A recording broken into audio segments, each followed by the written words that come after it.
Barakatah Yahweh, Barakatah Yahweh Shai, Barakatah Yahweh, Barakatah Yahweh Shai, Barakatah Yahweh, Barakatah Yahweh Shai. Call Loriam La Yahweh Bahasham Yahweh Shai, which means all praises to Yahweh, which is the Father's name. Bahasham means in the name. Yahweh Shai is the name of his only begotten Son. Those are their true names in Paleo Hebrew. Double honors to our apostles and elders at Great Millstone, and salutations to all you brothers who preach in the gospel in truth and in sincerity, always in charity. And I'm just getting to Lord willing, it's a quick lesson, pretty much about the rich man and the beggar named Lazarus. You know, I'm not gonna go into the whole parable, um, because the elder brother down in Dallas, Yashawamba, he did a beautiful lesson on it where he broke down this parable, made it plain. You know, you go to his page, GMS Shar Amathbad, to check that out. And the brother Watazawanya out here in Chicago, he did a beautiful response lesson. You can check that out on GMS, Son of the Right. You know, but so I'm gonna just touch on the topic of the rich man and the beggar Lazarus. You know, and why they were called such. So this is Luke the 16th chapter, 19th verse.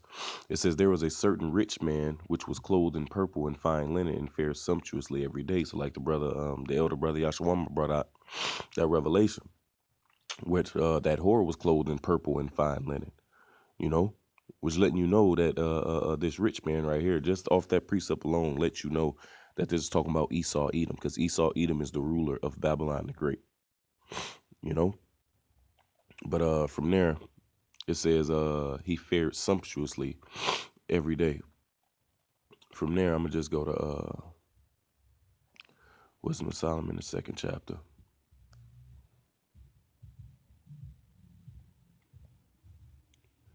Um, this is Wisdom of Solomon 2. Shalaki, bear with me, brothers, because I just had a whole lot of thoughts meditating. I watched both them brothers' lessons, and I was just meditating in the spirit, and the Lord brought certain things to my attention. So, Lord willing, the spirit can bring them out. Because I don't have anything written down or a set lesson. But this Wisdom of Solomon 2, I'm going to start at verse 6. It says, come on, therefore. I'm going to start at 1 so you can know. It says, for the ungodly said, reasoning with themselves, but not aright. Our life is short and tedious, and in the death of a man there is no remedy. Neither was there any man known to have returned from the grave. For, for we are born at all adventure, and we shall be hereafter as though we had never been. For the breath in our nostrils is as smoke, and a little spark in the moving of our heart. So it goes into the mindset of the ungodly, mainly Esau Edom, right? So I'm going to go down to verse 6. It says, come on, therefore, let us enjoy the good things that are present, and let us speedily use the creatures like as in youth. Let us fill ourselves with costly wine and ointments, fare voluptuously, right? Fare sumptuously, and let no flower of the spring pass us by.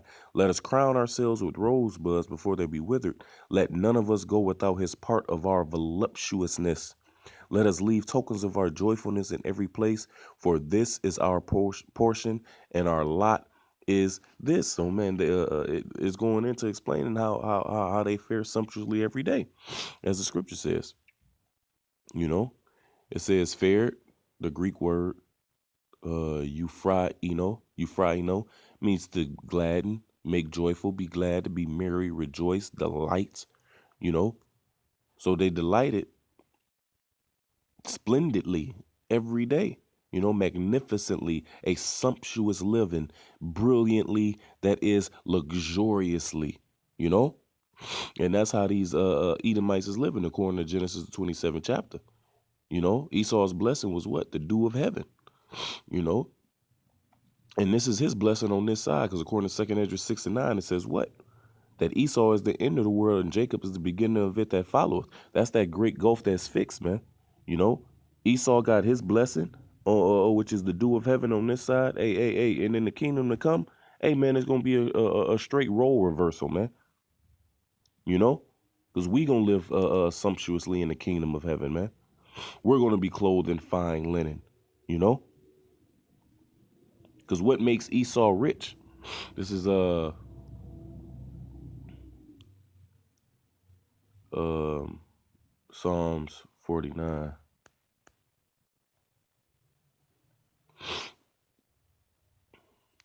and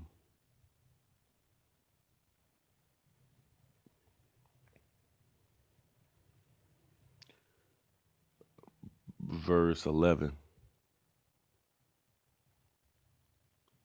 It says, their inward thought is that their houses shall continue forever, and their dwelling places to all generations.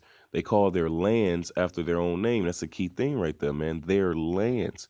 According to Job 9:24, the earth is given into the hands of the wicked. What makes a man rich, man? It's resources, you know, owning your own land, you know, having your own gold and silver, you know. Jake today ain't got their own goddamn land, man. They ain't got their own gold and silver.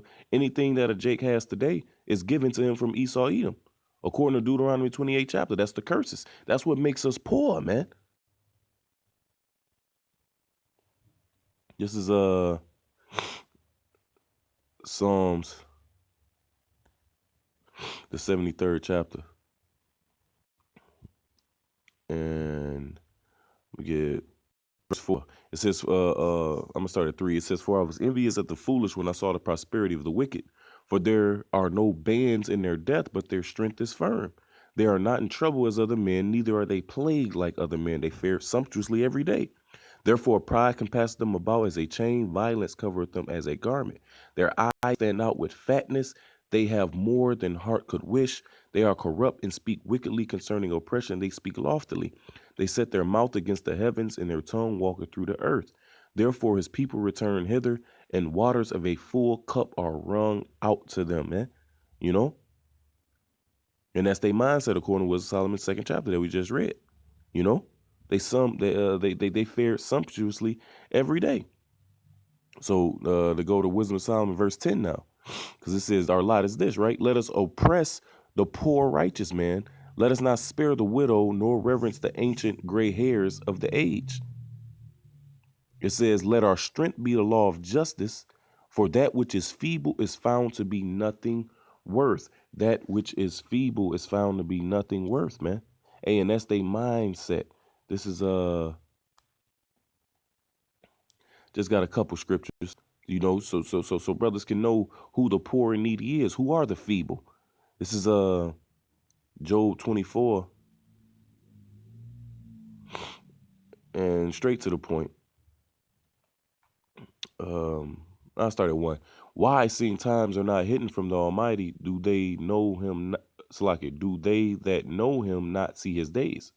Some remove the landmarks; they violently take away flocks and feed thereof. And that's talking about Esau Edom, because who did that? We just read they named the lands after their own names, man. So they renamed the name of the lands. They removed the landmarks of the original people that was there. It says they drive away the ass of the fatherless. They take the widow's ox for a pledge. They turn the needy out of the way. The poor of the earth hide themselves together. Behold, as wild asses in the desert go they forth to their work, rising betimes for a prey. The wilderness yielded food for them and for their children. They reap every one his corn in the field, and they gather the vintage of the wicked. They cause the naked to lodge without clothing, that they have no covering in the cold. And this is all Esau Edom, man. And what he bestow upon who? Upon you Israelites. You know? It says, they are wet with the showers of the mountains and embrace the rock for want of a shelter. They pluck the fatherless from the breast and take the pledge of the poor. They cause him to go naked without clothing, and they take away the sheaf from the hungry. I mean, that's Esau Edom in a nutshell, man. You know, that's his mindset. It's to oppress the poor and righteous, man, like we just read in Wisdom of Solomon. It's This is Psalms 9 and 18. It says, for the needy shall not always be forgotten. The expectation of the poor shall not perish forever. It says, arise, O Yahweh, let not man prevail. Let the heathen be judged in thy sight. It's I'm gonna start at 17. Salaki. It says 16, 15. The heathen are sunk down in the pit that they made, and the net which they hid is their own foot taken. Yahweh is known by the judgment which he executeth. The wicked is snared in the work of his own hands. Hagion Salah. The wicked shall be turned into hell, those torments, man, and all the nations that forget the Most High, man. Hey, because they gonna get met with destruction, and after destruction, they gonna get a 1,000 years worth of slavery, man. And that's those torments that Esau Edom was in, that the rich man was in, man. It says, for the needy shall not always be forgotten. The expectation of the poor shall not perish forever. Who is that talking about, man? It's talking about you Israelites. It says, arise, O Lord, let not man prevail. Let the heathen be judged in thy sight. Put them in fear, O Yahweh Ba'asham Yahushai, that the nations may know themselves to be but men. You know, and according to Psalms, the 82nd chapter, Lord said, we are gods, man. So we above these devils, man.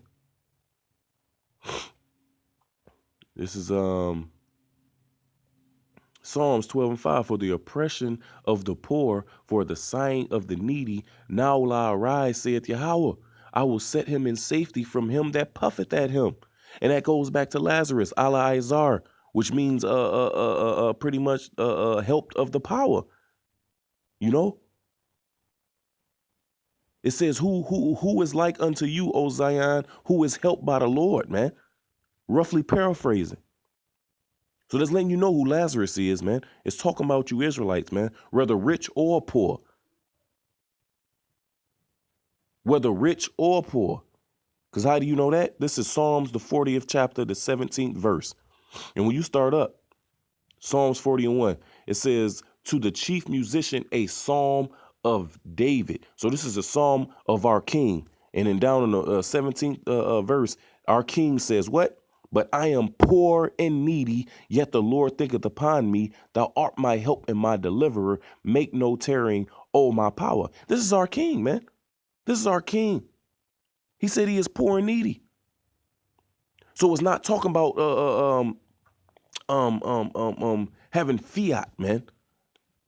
You know, as certain niggas try to break down, all the rich man is talking about a Pharisee, yeah, because he lived rich and the wickedness he did. No, nigga, no, nigga, no, nigga. This is talking about Esau, Edom, man, and Lazarus talking about Israel. It's talking about all of Israel, man. You know, certain Israelites get bigger crumbs from the table, man. It says, but I am poor and needy, yet the Lord thinketh upon me. Thou art my help and my deliverer. Make no tearing, oh my power. This is our king saying he is a poor and needy. Why is he poor and needy? Why is he poor and needy? That word poor, it goes back to aina, which means ainaya, which means poor, afflicted, humble, wretched, poor, needy. It means afflicted, man. We are the afflicted people. It says in want, needy, chiefly poor, needy person, subject to oppression and abuse, needing help, deliverance from trouble. Deliverance from trouble, man. We are the poor, we are the needy. You know? So from there, Salakia. From there, I'm gonna go to back to the loop.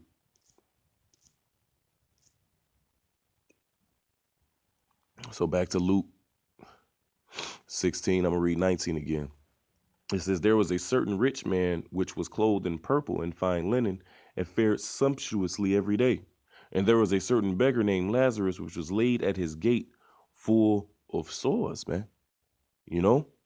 Hey, because it goes back to this is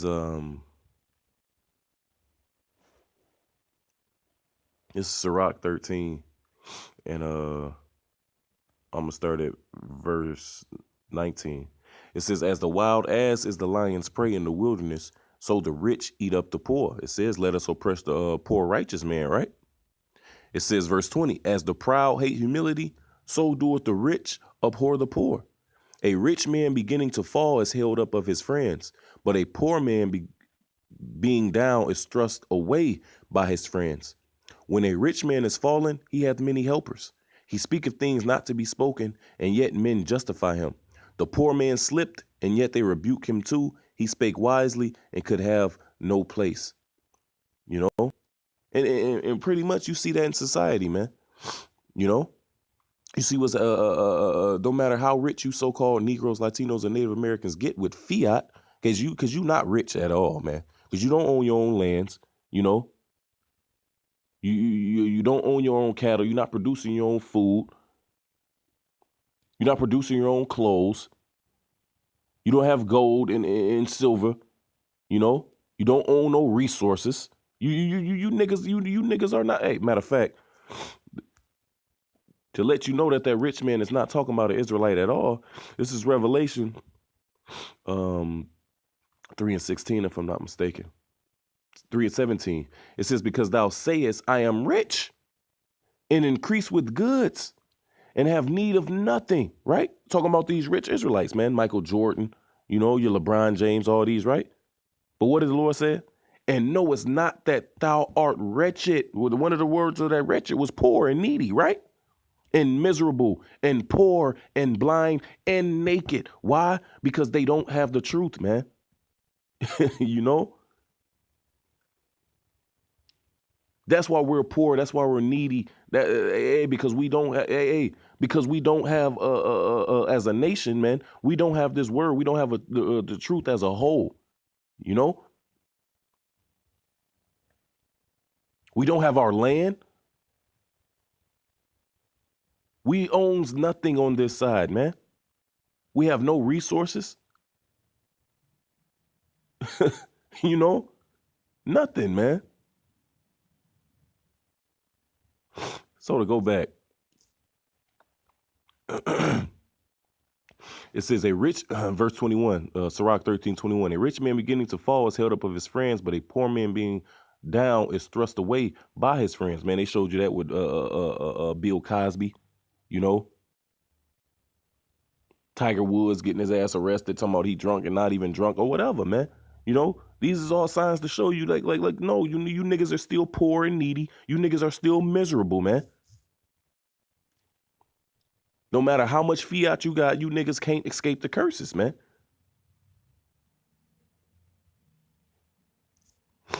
So that's letting you know, hey, that's who we are, man. We are Lazarus, man.